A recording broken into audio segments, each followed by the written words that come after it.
Partnered by Times Influence.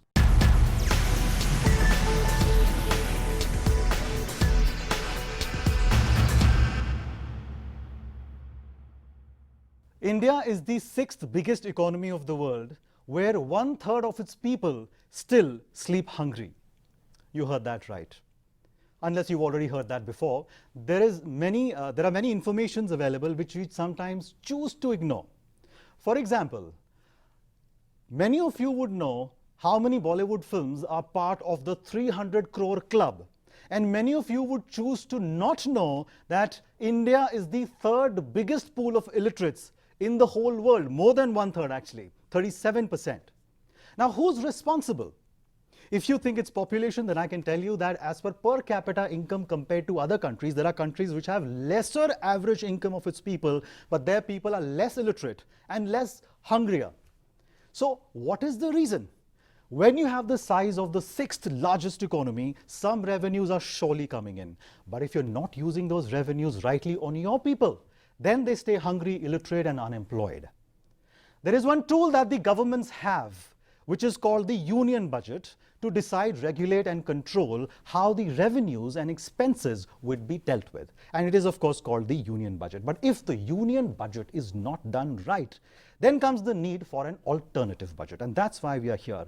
You're welcome to IIPM Think Tank's 18th alternative budget with Dr. Arindam Chaudhuri. Dr. Chaudhuri, welcome. Thank you so much, Rohit. Dr. Chaudhuri is an economist, he's an educationist, entrepreneur, writer, author, speaker, filmmaker.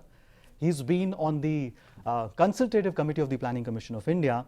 And he is saying this time in his 18th alternative budget that this could be Modi's last Mann Ki Baat. My first obvious question to you. So how do you draw a parallel between a union budget and Mr. Modi's being last Mann Ki Baat? You know, a budget is always an opportunity for the leader of a country, for the finance minister, and actually the prime minister who has a vision. You know, it's an opportunity for the prime minister to tell the nation, this is my Mann Ki Baat for you. This is what I have planned in my budget. So in a budget, the prime minister could indicate that my Mann Ki Baat is that I am going to take away from the masses and enrich a few. Or his Mann Ki Baat could be that I'm going to take away from the rich 1% and enrich the masses. And this Mann Ki Baat this time, I believe, is going to perhaps determine the results of 2019 elections. And therefore, if this Mann Ki Baat goes right, this could be his winning trump card. And if this Mann Ki Baat of his is not acceptable to the nation, it could be his last Mann Ki Baat for the nation. You mean with the budget, he can still make a difference? And can I say he can still make a comeback? Yes, but it has to be drastic. It cannot be maintaining the status quo. It has to be a drastically pro-people, pro-poor, pro-India budget. And if people feel that, yes, this budget shows that he's committed to changing this nation in reality, then they might give him another 5-year term. Okay, every year you've been addressing your alternative budgets to the finance ministers. Now this year you're talking directly to the prime minister. Now how does that work? Because first of all, I've always believed that the prime minister decides the vision and the finance minister is only the spokesperson. But more than that, this government was elected on the basis of the charisma of this man, Mr. Modi. And people look up to him. He talks directly. He doesn't talk to anybody else, but he talks directly to the people through his Mann Ki Baat. He gives great speeches, and he is the leader people have been looking up to. And therefore, I think he is the person who must show that I have a vision for the masses of this country, and this budget is my last opportunity to tell you that I care about you. Okay, now you have given 6 suggestions this time to the government in your alternative budget. The first one being about universal basic income. Now, would you elaborate on this, please? Absolutely. I think that the biggest crime that we can do is keep people unemployed, keep people in an insecure atmosphere where they do not know tomorrow they have a job or not, tomorrow they have money for health, food, education, and giving people either employment or a basic minimum income is a must. And I must tell you that recently I read a judgment by the Supreme Court of India where it said that women of Vrindavan, widows of Vrindavan, should be entitled to at least 5,000 rupees per month. By that, I got a feeling that the Supreme Court of India is basically trying to say that no individual can stay at less than 5,000 rupees a month. And if you look at the condition of India, where 1% of Indian population have amassed 73% of India's wealth, where 75% of India's population actually reside in less than $2 a day, the World Bank standard of poverty line, and 80% of Indian population live under 13,000 rupees a month for a family of 5. That means individuals are living at less than 2,600 per month. And this is for this country where Supreme Court has already tried to define that less than 5,000 rupees a month you can't live. Imagine 2,600 rupees if I have to give you. Can you live for a month? I mean, in developed nations, they won't even keep their dogs, pet dogs, at 2,600 rupees. I heard you call it as a destitution line. Absolutely. So given this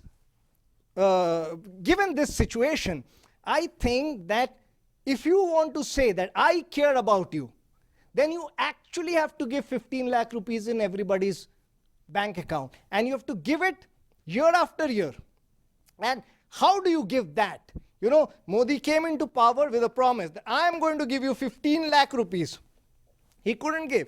And people have been mocking about it. And I am telling, at IIPM Think Tank, this time we have been able to come out with a solution of giving away 15 lakh actually to not to every individual, but to every family. And I'll tell you how. Modi did 2 good things. The first one was Jan Dhan Yojana, where everybody was forced to have a bank account. And through that, 25 crore bank accounts were opened. Now, 25 crore bank accounts have been opened. And if these people are given, why not 5,000? Why 10,000? Let me tell you. Because on an average, 50% of India is less than 20 years of age. And therefore, only 50% of people have got the bank accounts, right? So 25 crore are the poor who have got a bank account now. And in these bank accounts, if you give them 10,000 rupees per month, you have actually given them a basic income that gives them dignity. And if you give them 10,000 rupees a month, it's 1,20,000 rupees per year. And 25 crore people, that means you have to budget 30 lakh crore rupees for this. 30 lakh crore rupees. And if you can give 30 lakh crore rupees, you have actually given 15 lakh per family in 5 years. Every year you are giving 3 lakh. How? 1,20,000 per head. And on an average, a family size is 5, and 2.5 accounts have been opened. So 1,20,000 into 2.5 is 3 lakhs, and 3 lakhs into 5. In the next 5 years, Modi can actually say that there will be direct money transfer, and the 25 crore account holders will have 15 lakh rupees if I'm elected back in their bank account for real. And if he promises that, then we have given dignity of living to our masses. They have a minimum basic standard of living. Every household has 25,000 rupees a month minimum income, and then you have a different country. Now, in your proposal, there's a very bold suggestion of abolishing the income tax completely. Now, if they do that, how do they get the funds? Income tax need not be abolished. But the problem is that, go worldwide and every newspaper screams that this is being done with your taxpayers' money. Now, in India, you'll never hear this is being done with the taxpayers' money. People have a feeling that we keep paying taxes and that money disappears and everybody gets pinched. This is a populist measure. If you do that, there's going to be excitement. If you don't have to pay income tax, there's going to be a sudden excitement. Wow, I don't have to pay any income tax. Income tax contributes 10 lakh crores. So basically what I'm trying to say is that if government has any other source of getting 10 lakh crores, why not abolish income tax? And I'm going to give you how government can get 10 lakh crores. In fact, I've already given 40 lakh crores, 30 lakhs for the basic universal basic income and 10 lakh to abolish income tax. Very, very simple. You know, it pinches you when petrol prices go up. When you don't know what's going to happen with that money. But the fact of the matter is, if income tax is abolished, if you know that 25 crore people are going to get 10,000 rupees every month in their bank account, you won't mind a 15% increase in petrol and petroleum product prices. And that 15% increase in petrol, diesel and petroleum product prices is equal to 40 lakh crore. I have no doubt that Mr. Modi is one bold Prime Minister who can surely, if he can do demonetization so boldly, he can surely take up this suggestion and implement it as boldly. We're going to take a short break. You're watching IIPM Think Tank's 18th alternative budget. Come back to know how a budget can change the nation. See you soon.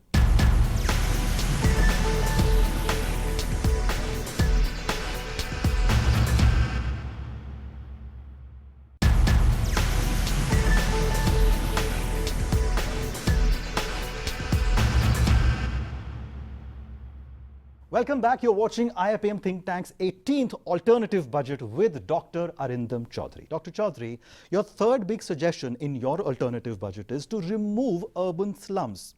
Absolutely, not just urban slums, but rural. We have to give rural households dignity. You know, if you've given income, that's not good enough. You have to give them shelter. And this shelter, you know, you stay in a five-star hotel, do you feel good? When you look outside the window and instead of seeing greenery, you see slums, you don't feel good. And we have to remove slums to give dignity to every Indian. We have to give every rural person good housing. And to give that, we have calculated actually, interestingly and coincidentally, that the investment required to give 2.4 crore families better 300, 350 square feet households to remove urban slums, and about 19 crore other families, you know, who don't have good housing facilities in rural areas, give them decent, dignified living. You actually need another 30 lakh crores. But this 30 lakh crores, you don't need to spend in 1 year. You can spend it over 5 years. So after 5 years, you can say every Indian will be living in a dignified shelter. Therefore, it means we have to spend only 6 lakh crore a year. And I'm going to tell you how to get this money as well. Okay, you're also suggesting spending 55,000 crores in National Rural Health Mission. Yes. Now, how will this be more beneficial? Mr. Modi has been criticized for his second biggest scheme. And I think this is a game changer. This is perhaps one of the best schemes ever launched by anybody globally. He has given a 5 lakh rupee insurance to every Indian. And I say, why 5 lakh? Make it 10 lakh. For 5 lakh, you need only 27,500 crore per annum. You make it 10 lakh. Make every Indian feel that there is no way that I am going to get worse health facilities than the richest man in this country. And any health problem I have, it's going to be taken care of. So I have said that put 55,000 crore aside for this. I've also spoken about education, where we have put a budget out there. Even if you put another 45,000 crore, doesn't matter. We are talking about another lakh crore, and we have already got 6 lakh crore. So 7 lakh crore I have to give you.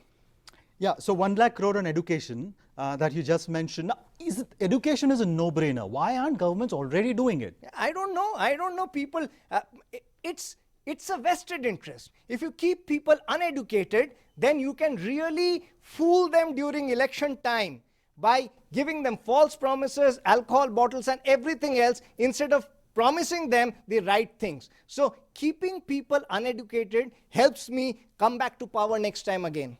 Great. Your sixth and final proposal is very interesting. Invest 6,000 crores in removal of corruption. And that's very interesting. Yeah. You know, I think that we talk useless things when we talk about corruption. You know, you tell anybody yaar corruption hatana hai, bolta hai yaar ghar mein pehle jhoot bolna band karo. That's not how corruption is removed. Corruption is removed by only one way, and that is by fast tracking your judiciary. You will have corruption forever if judiciary takes 20 years to solve a case. And nobody is afraid of the judiciary, because if 20 years it's going to take, you know, by the time I am 50, 55, I get caught. 20 years later, I am dead. You know, and probably they're going to give me benefit of doubt. But if in 6 months cases are solved, then I know I cheat, I get into a malpractice, in 6 months, the case will be decided. I might get benefit of doubt, another 6 months, another benefit of doubt, 1.5 years later, I'll be behind the bar. So you have to invest in judiciary. In judiciary, we invest not even 1% of our GDP, of our budget. We invest less than 0.1%. And that's why I said, to change this country's judicial system, you need at least another 1 lakh judges, 20,000 a year in the next 5 years. And per judge, you require roughly about 30 to 50 lakhs infrastructure, his salary, his helpers and everybody put together. And 20,000, 6,000 to about 10,000 crore per year. So it's absolutely nothing. So if you look at all this, we have talked about 7 lakh, 8 lakh crore rupee more. And you see how easy it is to get. And I have been propagating in IIPM Think Tank the concept of vice tax. You know, we drink alcohol, it's written it's injurious. We smoke cigarette, it's written it's injurious. We smoke beedi, it's written. And more than that, on something where it is not written, but it is poison, is sugar. You know, sugar is the largest killer. On one hand, we say we don't have health facilities. If you want free health facility, if you want insurance, then you have to be taxed on things which you eat or drink to poison yourself. And sugar is the biggest poison. It ages you, it kills you, it gives you all kinds of problems. Now, if you increase the price of sugar by 100%, okay, you have got straight away 13.5 lakh crores. If you increase the price of beedi by 10 rupees a pack, you have got 3.5 lakh crores. If you increase the prices of cigarettes and alcohol in a similar proportion, you have got another 1.5 lakh crores. We have no dearth of money. I just spoke about 18-20 lakh crore more, and we require only 7 lakh. So don't increase the price of sugar by 100%. Increase it by 50%. Sugar takes away so much water in Maharashtra that you can't grow wheat out there. You know, it's a rich man's business. And you must tax this business so that people, if they want to have poison, then they might as well pay for it.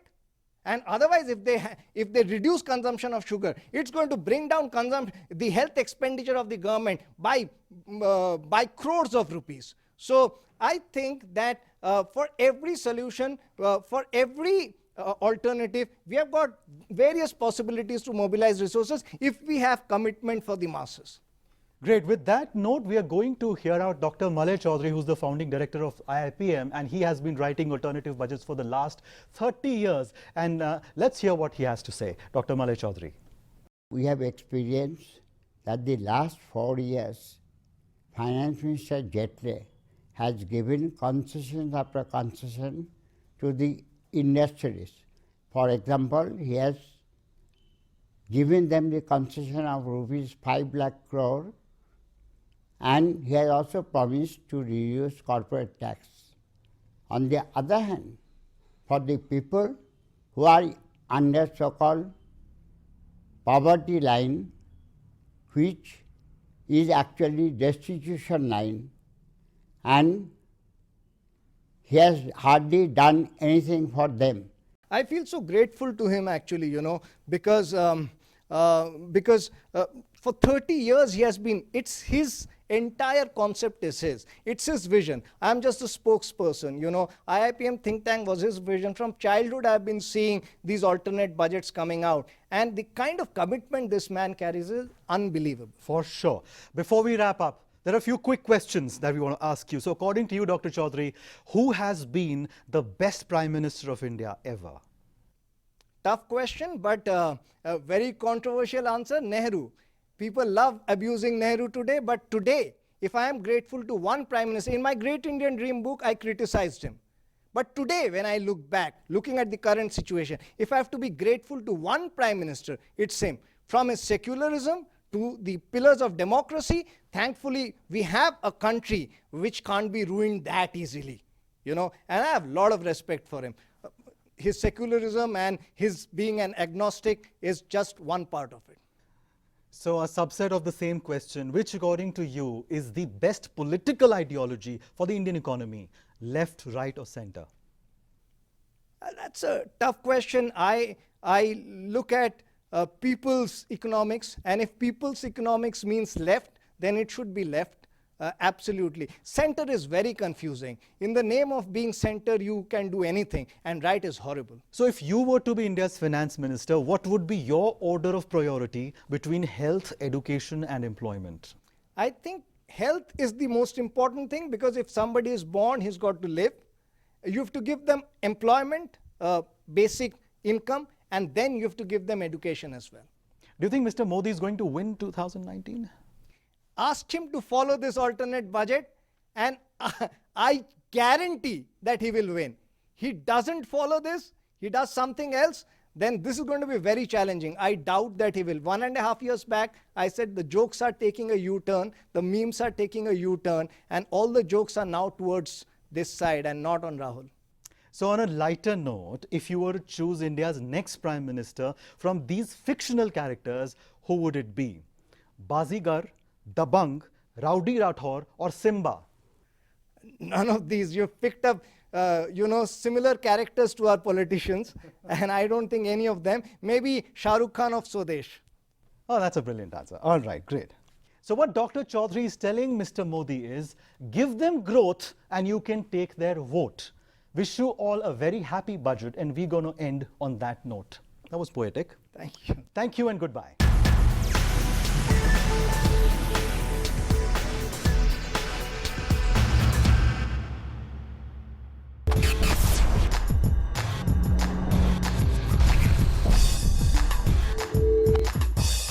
Partnered by Times Influence.